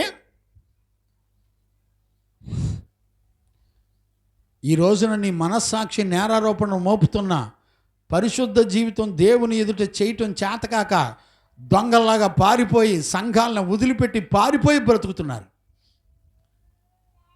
నీకెవరంటే ఇష్టం? పెళ్లి రోజులు, పుట్టినరోజులు, దినాలు, పండగలు, తద్దినాలు, సోకులు, ఎచ్చులు చేసుకునే వాళ్ళ సంఘాలంటే నువ్వు చాలా ఇష్టం. ఫోటోలు, వీడియోలు, నన్ను చూడు, నా ప్రార్థన చూడని ఫోటోలు, వీడియోలు పెట్టి తీసేవాళ్ళ చుట్టూ తిరుగు. నీకు మనస్సాక్షి కూడా లేదండి. సేవకులండి, సేవకులకు ఫోన్ చేస్తే సేవకులు అసలు ఫోన్ లిఫ్ట్ చేయట్లే. ఎదురు కనపడినప్పుడు అయ్యా ఫోన్ లిఫ్ట్ చేయట్లేదు ఏంటయ్యా అంటే, లేదు నేను లిఫ్ట్ చేస్తున్నాను అంటున్నారు. ఆ రోజు ఏదో కుదరలుగా చేయలేదు, ఎన్నిసార్లు చేసినా లిఫ్ట్ చేయట్లే. వాళ్ళ మనస్సాక్షిలో ఉన్న ప్రాబ్లం ఏంటో చెప్పనా? వాళ్ళ తప్పులన్నీ బయటకు వస్తున్నాయి, భయపడతారు అంతే. యథార్థపరుడు అయితే వాక్యం టు వాక్యం మాట్లాడు. రా, నా లోపం ఉంటే రా, వాక్యం చూపించి నాతో మాట్లాడు, నన్ను దిద్దు. నీ తోటి సహోదరుని కదా, నేను నష్టపోతే నువ్వెందుకు సరదా కూర్చున్నావు? దేవునికి మహిమ కలుగునుగాక. Praise the lord. కష్టపడ్డాడంటండి పౌలు. అలా తర్ఫీదు అవడానికి, నేర్చుకోవడానికి, దేవుని ఎదుట, ప్రజల ఎదుట మంచి మనస్సాక్షి కలిగి ఉండడానికి కష్టపడ్డాడంట. మరి నువ్వు దేనికోసం కష్టపడుతున్నావు? నువ్వు నీ పిల్లలు దేనికోసం కష్టపడుతున్నారండి? తినటానికి, తాగటానికా? మంచి మనస్సాక్షిని సంపాదించుకోవడానికి కష్టపడకపోతే రేపు ప్రభు రాకడలో నువ్వు ఎత్తబడే బలం నీ శరీరానికి, నీ ఆత్మకు ఉండదు. అర్థమైందా? మొన్న పాట పాడాను కదా, బలమంతా పోయాక, అంతా అయిపోయిన తర్వాత ఏం చేద్దామని, దేవుడు నన్ను క్షమిస్తాడులే అంటే యవన కాలం నీ యవన బలం అంతా లోకానికి దారిపోసి ఇప్పుడు డేకుంటొచ్చి ప్రభువా అంటున్నారు. నీ ఇష్టం అనుకున్నావా? నీ ఇష్టం వచ్చినట్టు మారు మనసు పొందితే సరిపోద్ది అనుకున్నావా? ప్రభు ఏమన్నా తెలిసిన, బాల్య దశ, యవ్వన దశ, ఈ రెండు దశల్లోనే నీ సృష్టికర్త అయిన నీ దేవుని స్మరణకు తెచ్చుకో, ఆయనకు లోబడు, ఆయన కోరుకున్న జీవితం చేయి. ఇది వదిలిపెట్టి ఇక నీ ఇష్టం, యవ్వన దశ అంటే ఇంచుమించు 40 ఏళ్ళు ఉంటుందండి, 35-40 ఏళ్ళు లోపులోనే నువ్వు సరైన మారు మనసు పొందాలి. అది దాటిన తర్వాత నువ్వు పొందేదంతా పెద్ద వేషధారణ, నటన. ఇక నీ జీవితంలో పరిశుద్ధ జీవితం రాదు, కన్ఫామ్ గుర్తుపెట్టుకోండి. ఇక నువ్వు చేసే భక్తి అంతా నటనే. నీకు దేవుడు ఏదైనా మేలు చేస్తే దేవుని దగ్గరికి వస్తావు, మందిరం దగ్గరికి వస్తావు, మందిరానికి వస్తావు, అంతే, అంతకు మించి రావు. అందుకనే జాగ్రత్త. మరొక మాట నేను జ్ఞాపకం చేస్తాను, చదవండి నాన్న. 2 తిమోతి పుస్తకం పౌలు తన గురించి చెప్తున్నాడు చూడండి, ఆయన ఎలాంటి మనస్సాక్షి కలిగిన వాడు చెప్తున్నాడు చూడండి. 1 అధ్యాయం 3-5 వచనాలు చదవండి నాన్న. నా ప్రార్థనల యందు ఎడతెగక నిన్ను జ్ఞాపకము చేసుకొనుచు. తిమోతి, ఎడతెగక నిన్ను జ్ఞాపకం చేసుకుంటున్నాను నేను. నీ కన్నీళ్లను తలుచుకొని నాకు సంపూర్ణమైన ఆనందము కలుగుటకై నిన్ను చూడవలెనని రేయింబగలు ఆపేక్షించుచు రేయింబవలో ఆపేక్షించుచు నీ యందున్న నిష్కపటమైన విశ్వాసమును, నీ యందు నేను చూస్తున్నటువంటి నిష్కపటమైన విశ్వాసమును జ్ఞాపకము చేసుకొని నా పితురాచార ప్రకారము, నా పితరుల ఆచారం ప్రకారముగా నిర్మలమైన మనస్సాక్షితో, ఏ మనస్సాక్షితో? నిర్మలమైన మనస్సాక్షి కలిగుంటే, చూసారా అసలు ఎన్ని మాటలు మాట్లాడాడో, ఏ విషయాల కొరకు మాట్లాడో, ఎవరెవరి కొరకు ఎలాంటి విషయాలు మాట్లాడాడో తెలుసా? నీ మనస్సాక్షికి నిర్మలమైన మనస్సాక్షి అంటే అర్థం ఏంటి? పాపం లేని జీవితం, కల్మషం లేని జీవితం, మచ్చడాగు లేని జీవితం, కడగబడిన జీవితం. నీ పాపమంతా యేసు రక్తంలో కడగబడిన జీవితం, దాన్నే నిర్మలమైన, అంటే యేసు రక్తంలో కడగబడిన జీవితాన్నే నిర్మలమైన మనస్సాక్షి కలిగిన వాళ్ళు అని అంటారు. వాళ్ళు ఎదుటి వాళ్ళ గురించి ఏ విషయాల్లో సాక్ష్యం ఇచ్చారు చెప్పండి. మళ్ళొకసారి ఆ మాటలు చదవమ్మా. నా ప్రార్థనల యందు ఎడతెగక నిన్ను జ్ఞాపకము చేసుకొనుచు. నెంబర్ 1, మంచి మనస్సాక్షి కలిగిన వాళ్ళు, యేసు రక్తము చేత కడగబడిన నిర్మలమైన మనస్సాక్షి కలిగిన వాళ్ళు ప్రార్థనా జీవితం కలిగి ఉంటారు. నీ కన్నీళ్లను తలుచుకొని, ఇవి చూడండి, ఎదుటి వాళ్ళు ఆత్మ సంబంధమైన ప్రయాస పడుతున్నప్పుడు వాళ్ళ యొక్క కన్నీళ్లు, దుఃఖాన్ని ఎరిగి ఉంటారు. నాకు సంపూర్ణమైన ఆనందము కలుగుటకై నిన్ను చూడవలెనని రేయింబగలు ఆపేక్షించుచు నీ యందున్న నిష్కపటమైన విశ్వాసమును జ్ఞాపకము చేసుకొని. చూడండి, ఎదుటి వాళ్ళలో ఉన్న విశ్వాస జీవితాన్ని జ్ఞాపకం చేసుకుంటాడంటండి. నిర్మలమైన మనస్సాక్షి ఎదుటి వాళ్ళలో ఏ జీవితాన్ని చూసింది? విశ్వాసాన్ని చూసింది. నేను నా పితురాచార ప్రకారముగా నిర్మలమైన మనస్సాక్షితో నేను సేవించుచున్న దేవుని ఎడల కృతజ్ఞుడనై ఉన్నాను. దేవునికి మహిమ కలుగును గాక. నీ గురించి ప్రార్థించడమే కాకుండా నీ విశ్వాసాన్ని గురించి దేవుని దగ్గర స్తుతిస్తూ ఉంటారండి. వీళ్ళే మంచి మనస్సాక్షి కలిగిన వాళ్ళు, వీళ్ళే యేసు రక్తము చేత మనస్సాక్షి కడగబడిన వాళ్ళు. ఈరోజు నీ మనస్సు ఏమని చెప్తుంది? నీకెంత వస్తుంది ఏమండి? ఏం చెప్తున్నాడు? తిమోతికి, తోటి సేవకుడికి ఏం చెప్తున్నాడు పౌలు? మరి నీ తోటి పొరుగు వాళ్ళకి నువ్వేం చెప్తున్నావు? నీ మనస్సాక్షి గురించి సాక్ష్యం ఇస్తావా? చెప్పండి, చదవండి. రోమాపత్రిక 9వ అధ్యాయం 2-3 వచనాలు కూడా చదవండి నాన్న. క్రీస్తునందు జాగ్రత్తగా అర్థం చేసుకోండి. యేసుక్రీస్తు నందు నిజమే చెప్పుచున్నాను. ఇప్పుడు పౌలు చెప్తున్నాడు, నిజమే నేను చెప్తున్నానయ్యా, అబద్ధం ఆడుట లేదు. నేను అబద్ధం ఆడట్లేదు బాబు. పరిశుద్ధాత్మ యందు నా మనస్సాక్షి నాతో కూడా సాక్ష్యం ఇచ్చుచున్నది. ఇప్పుడు నీ మనస్సాక్షి మంచిదని సాక్ష్యం ఇవ్వడానికి ఎవరున్నారంట? ఎబెనేజరయ్యా, నీ మనస్సాక్షి మంచిదని సాక్ష్యం ఇవ్వడానికి ఎవరున్నారంట? పరిశుద్ధాత్ముడు ఉన్నాడంట. దేవునికి మహిమ కలుగును గాక. పౌలు మనస్సాక్షికి రుజువు ఉంది. పరిశుద్ధాత్ముడు ఇప్పుడు మన మధ్యలో సంచారం చేస్తున్నాడు. ఆయన సాక్ష్యం ఇస్తున్నాడంట. పరిశుద్ధాత్ముడు కూడా అపోస్తలుడైన పౌలు మనస్సాక్షి గురించి సాక్ష్యం ఇస్తుంటే, ఈ రోజున పౌలు దుర్బోధకుడని సోషల్ మీడియాలో కుప్పల ప్రసంగాలు చేస్తున్నారండి. అలాంటి వాళ్ళని నమ్మి వెంబడించేవాళ్ళు ఎంతోమంది ఉన్నారు. అసలు వాళ్ళ ప్రార్థన కానీ వాళ్ళ మాటలు కానీ వింటే అసలు ఈడేరా దేవదూత అనిపిస్తుందండి. వాళ్ళ మాటలు వింటే నేను ఆశ్చర్యపోయాను. నేను విన్నానండి, సోషల్ మీడియాలో విన్నాను నేను. యెహోవాయే దేవుడు, యేసుక్రీస్తు దేవుడు కాదని బోధించేవాళ్ళు. వాడు చెప్పే తీయటి మాటలు వింటే అసలు ఈడే నెంబర్ 1 ప్రవక్తరా, అసలు వాక్యాలు ఎరగదెత్తనరా అనిపిస్తుంది. పౌలు యొక్క మనస్సాక్షి గురించి పరిశుద్ధాత్ముడు సాక్ష్యం ఇచ్చాడంటే, కొట్టండి, చప్పలు కొట్టండి సంతోషంతో. దేవునికి మహిమ కలుగునగాక. అంటే నీ మనస్సాక్షి గురించి దేవుని ఆత్మ ఎంత చక్కగా సాక్ష్యం ఇస్తుందో చూడండి.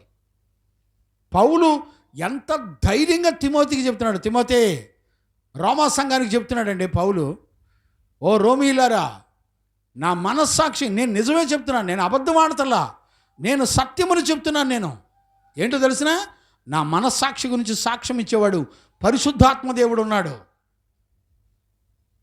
ఏంటండి మనస్సాక్షి అంటే చిన్నదనుకుంటున్నారా? సంవత్సరం పాటు చెప్పుకున్నా కూడా తరగని విషయాలు వస్తున్నాయేమో అనిపిస్తుంది అండి నాకు. గమనించారా? ఇది 7వ సెక్షన్లో దేవునాత్మ మనందరితో మాట్లాడుతుంది. దేవునికి మహిమ కలుగును గాక. Praise the lord. గమనించారండి? అక్కడ కంటిన్యూ చేయనా? సాధ్యమైన ఎడల దేహ సంబంధమైన నా సహోదరుల కొరకు. చూసారా? పరిశుద్ధాత్మ చేత సాక్ష్యం పొందిన వాళ్ళు సాధ్యమైన ఎడల దేహ సంబంధమైన నా సహోదరుల కొరకు నేను క్రీస్తు నుండి వేరై శాపగ్రస్తుడనై ఉండగోరుదును.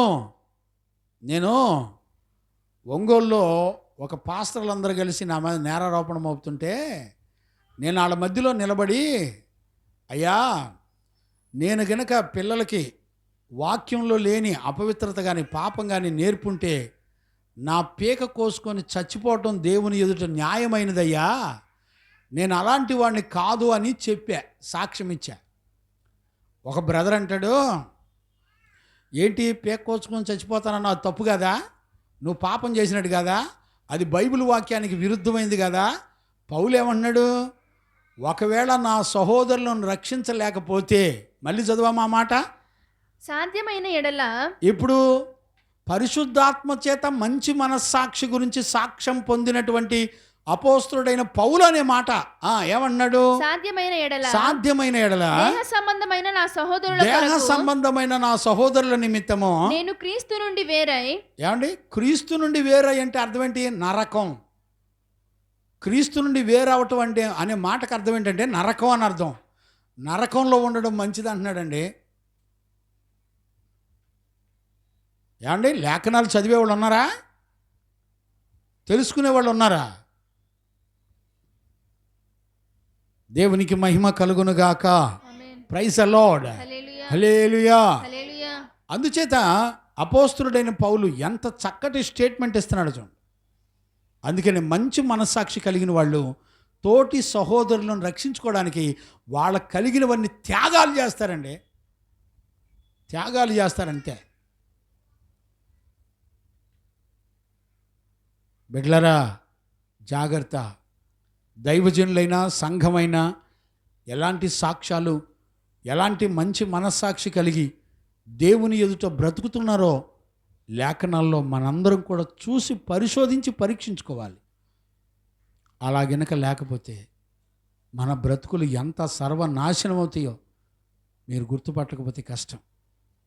ఈరోజు పునరుద్ధాన దినాన ఇంకా చాలా విషయాలు ఉన్నాయండి. నేను చాలా విషయాలు రాశానండి. నాకు అనిపిస్తుంది ఆ రోజున 1526 సంవత్సరంలో మార్టిన్ లూథరన్ గారికి అంత ధైర్యం ఎక్కడి నుంచి వచ్చిందండి? అంత ధైర్యం ఎక్కడి నుంచి వచ్చింది? ఒక పక్క దేవుని యొక్క వాక్యము, ఒక పక్క తన మనస్సాక్షి, రెండూ కలిపి మరణాలను కూడా లెక్క చేయకుండా నిలబడి, ఏమండి, ఒక రోమన్ రాజ్యాన్ని, ఇటలీ దేశాన్ని ఎదిరించి మాట్లాడి నిలబడ్డం అంటే ఎవరికన్నా ధైర్యం సరిపోద్దండి? మార్టిన్ లూథరన్ నిలబడ్డాడు.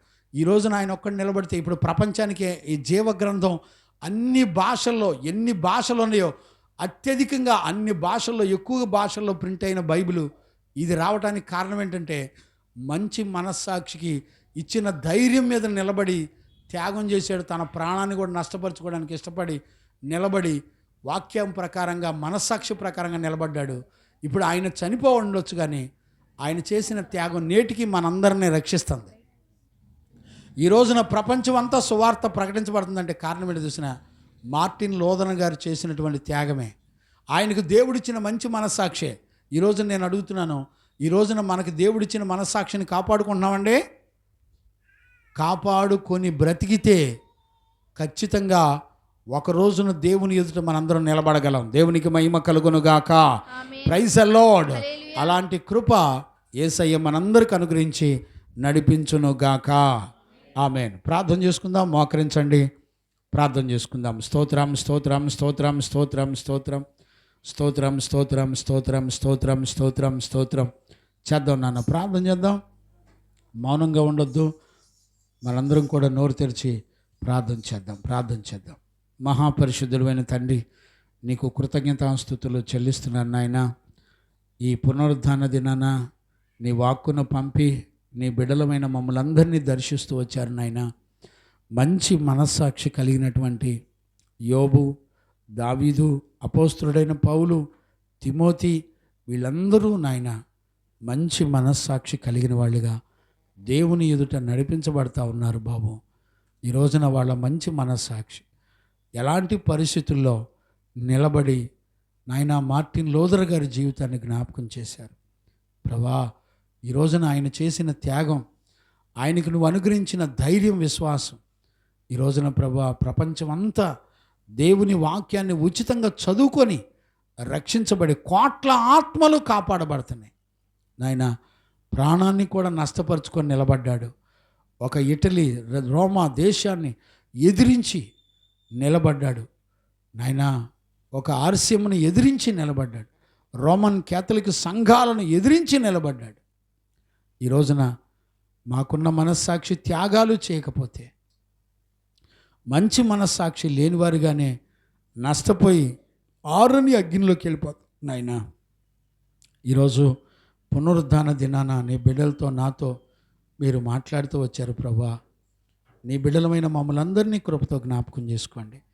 కనికరపడండి. దయను, కనికరమును, కృపను మీరు అనుగ్రహించి నా బిడ్డలతో, నాతో మీరు మాట్లాడినందుకు కృతజ్ఞతాస్తుతులు చెల్లిస్తూ యేసయ్య నిన్ను అడిగి పొంది ఉన్నాము తండ్రి.